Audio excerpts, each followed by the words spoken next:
Hi, thank you for taking my call. You're very welcome. How can Um, I help you? I have a weird question. You can tell me I'm crazy. It's fine. I can handle it, but I am so Lynn, I would never emotionally tell you you're insecure. crazy. I would say we're You all can. crazy and we're just joining arms and trying to get to the next step. All right. I mean, what reasonable Okay, so person, think about this. What reasonable person would do up here, would try to do a live broadcast with a crazy dog in their lap like this? Who would do that? So you're talking to a crazy person you. here, right? Okay. Yeah.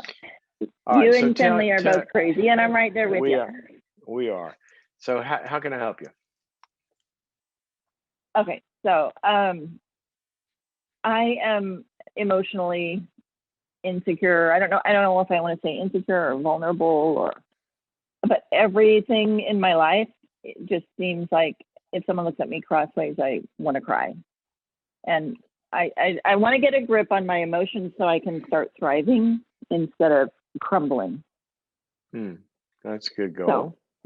I like to think of there's this kind of fulcrum. We cross over this hill from just trying to survive, and people have a lot of bad things happen to them, and their equipment gets broken, and life's really hard, and you're just trying every day. You get up and you're trying to survive.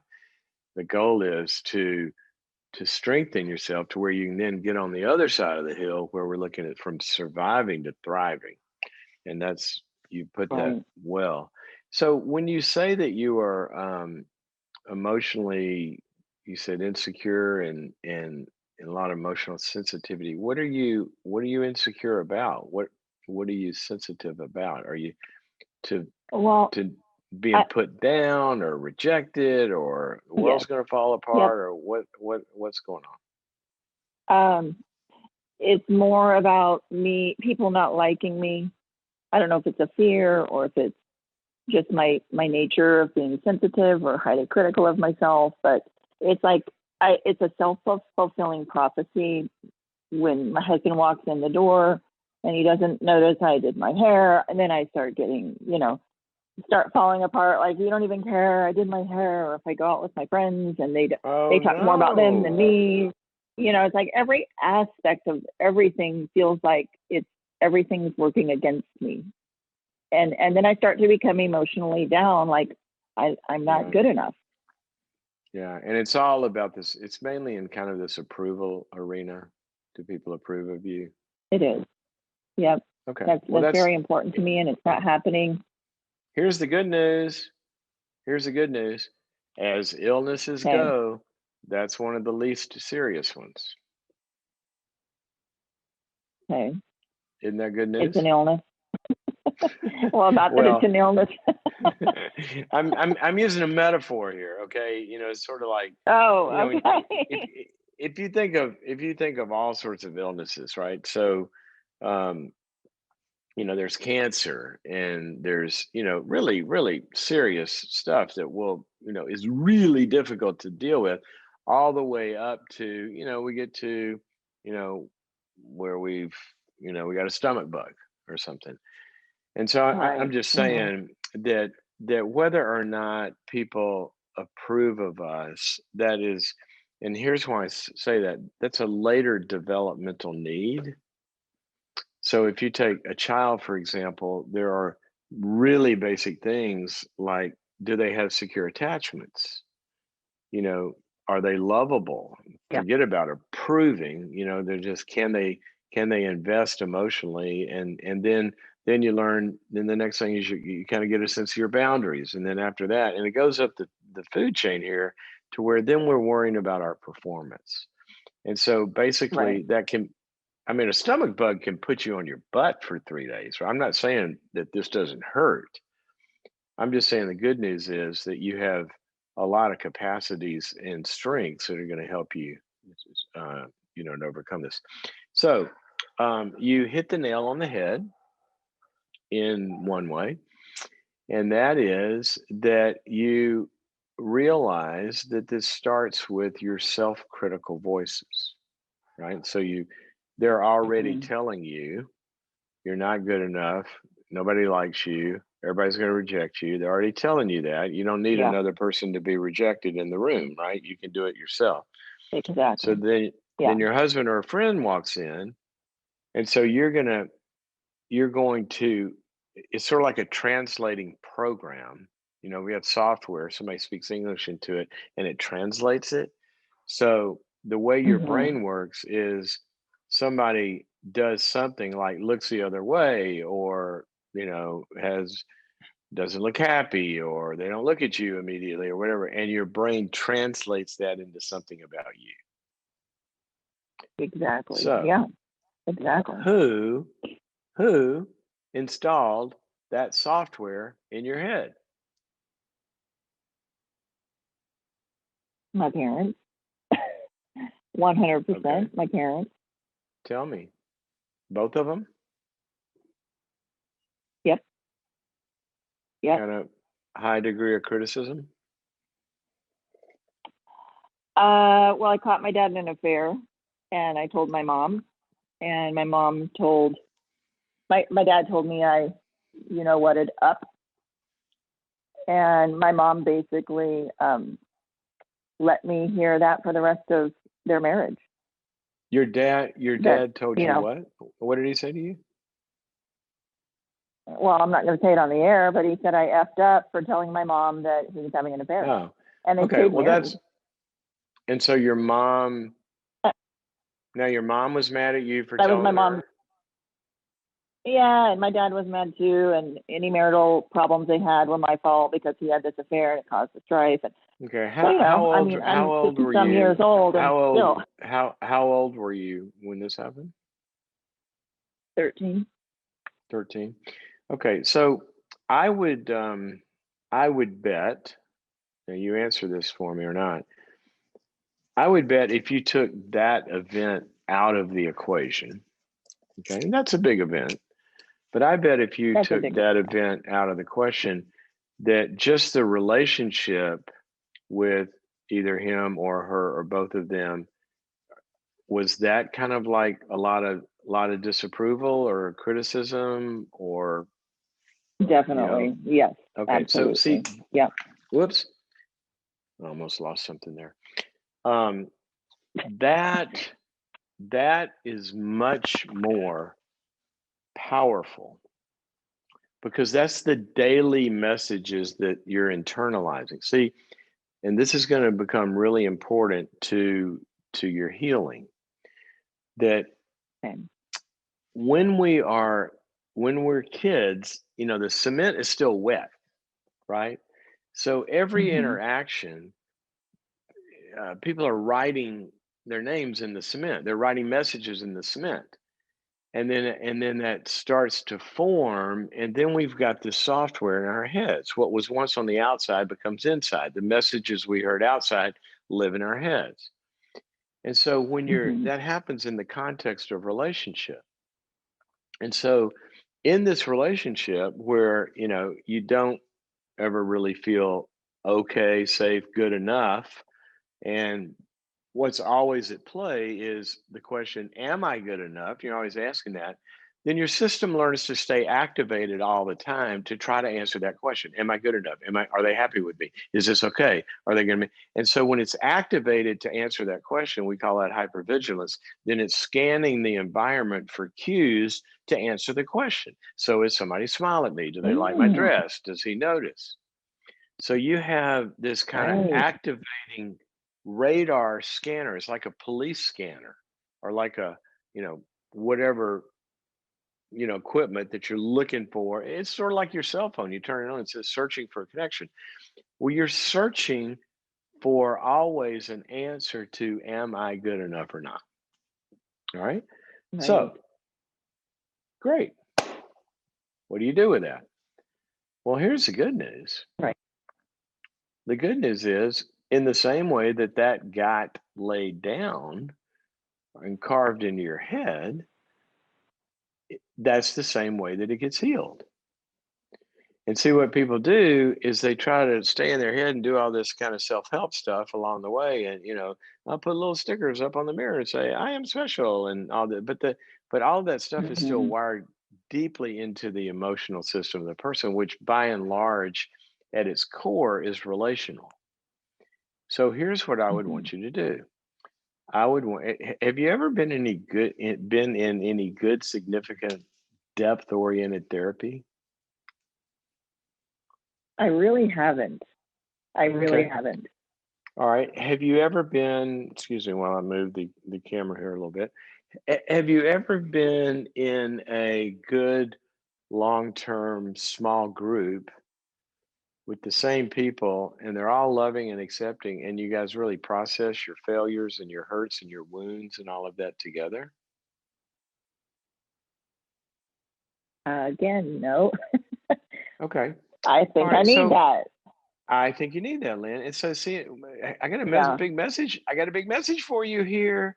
You're not Yeah. bad, and you're not a failure. You're Right. just on pause. So, Okay. if somebody builds a house, in how old are you? 52. 52. Okay, so you're just a spring chicken. You got lots of great years Oh, to go fix this and enjoy. All right. So I if hope somebody so. builds a house 52, what are we talking about? In the 70s, roughly? Hmm. Late 60s. Okay. So somebody Yeah. builds late 60s. Where do you live? Dallas, ranch style house, one story. It looks like this. And you got, sharks and orange and chartreuse greens that go out to the pool. Okay. If somebody builds that house right there in Dallas, out Hmm. there, in White Rock Lake or whatever, then and they wired a certain way, okay, and certain things don't work. Well, you come along now, or somebody comes along now, and they buy that house. Is that house bad because that stuff doesn't work? No, it just hasn't been remodeled. See, Hmm. all of this Hmm. stuff stays fixed in Yeah. our head. That's why the thing about time cures all things is BS. That is not true. Tell that to an infected finger. Just because the years go by doesn't mean anything is getting healed. So, Hmm. what you're going to do, I hope, is you're going to find a good depth oriented therapist to unpack all these dynamics where you can begin to unload all of the things that hurt you and your failures and your wins and losses and this, that, and the other. And you're going to get these voices out of your head. Number one, you're going to recognize, no, wait a minute, that was them. That's not me. Okay. And you're going to Hmm. offload the Okay. power thing. One of my favorite verses in the Bible is confess the sins of your fathers, right? The traditions of your elders, and separate those from Okay. you. And then the other thing is, I want you in a community, a small group. You could go to a local church, find Celebrate Recovery, or you can find a support group or a therapy group. And you're going to be connected with in both the good and the bad of who you are. And then you're going to learn that it's okay if your hair's not perfect. It's okay if you hurt sometimes. It's okay if you screw it up, that people are still there, and that's going to rewire that. And then the third thing is you do need to work on your thinking. Okay. And you've got to become, Hmm. when these thoughts start, you got to change that. And that's what all the cognitive therapy people will tell you. I would suggest you go to boundaries.me and sign up there. You Hmm. can look at it for I'm free on there. Yep. for what's that? I'm on. I'm Okay, on there. good. I'm So, signed up. I'm a member. Yeah, I all love it. right. Love it. Okay. Then all is going to be there, All especially right. for thinking things, and go look up the three P's. But that's how this is going to be fixed. And I would suggest my book, Changes That Healed, and specifically the section on the good Okay. and the bad. All right. Okay. Thank you. Thank you. Thank you Are so you much. gonna are you I are listen to you your gonna show do every are you day. gonna do this? Are you gonna do this? You have my word. Okay. You have If my I got word. your word, the plan works if you work the plan. So thank you for your call, That's and right. we Okay. just took Thank one you more so big much. step, one more big step to fighting the That's war against right. dysfunction, because it's not going to live in Lynn's head anymore. Now, the rest of you, come on, guys. Some of you hear me say this all the time. What do I say? You got to get connected to some sane people. All right. If you're going to overcome the deeply wired relational software in your head that got laid down in difficult relationships or by trauma, then you've got to get connected with some people that respond to you emotionally, encourage your boundaries, and strengthen your ability to have self control. Accept the imperfections in you and the pains and the hurts and the wounds, and value and believe in your strengths and talents and abilities, encourage you to go chase them down and do something with them. Go do this. Okay. And I'm not just telling you something that I don't think is important. Okay.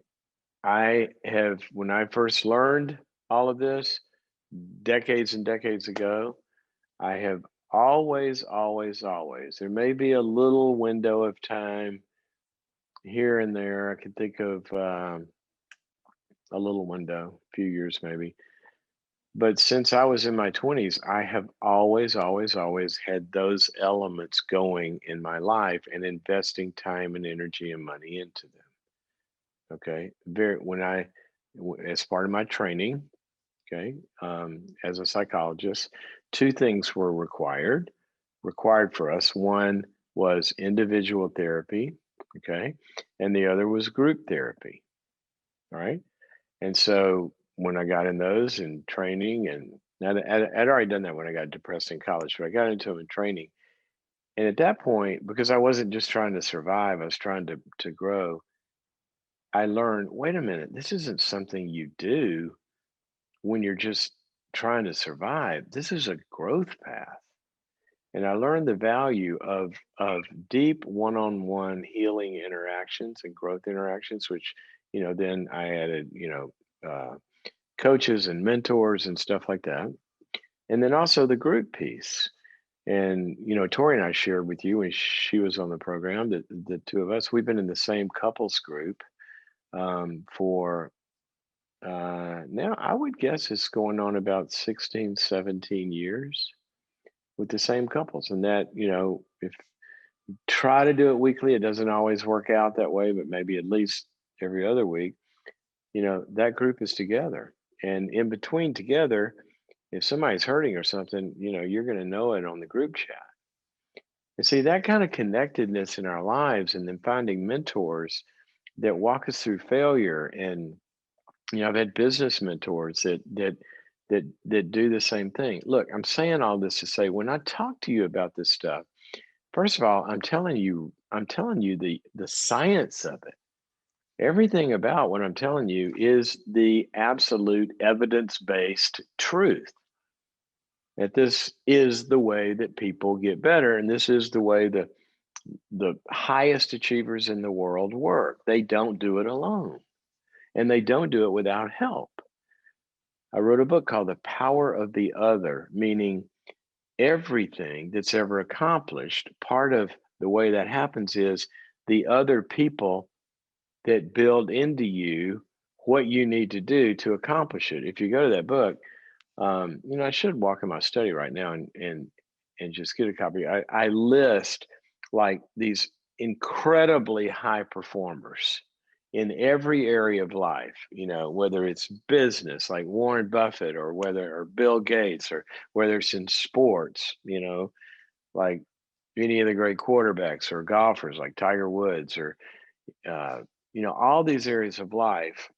I list these people that you would recognize, and then list their mentor or their coach. Nobody gets there on their own. So what I'm telling Lynn to do, I want that for you as well. Okay. And one of the things that I feel most blessed with is the people that have helped me survive and then thrive. And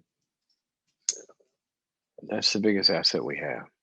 So don't let that be happenstance in your life. Go do it intentionally. And you may have to go somewhere where somebody hangs out a shingle and charges you for it. That's fine. Tell me something better you're going to spend your money on.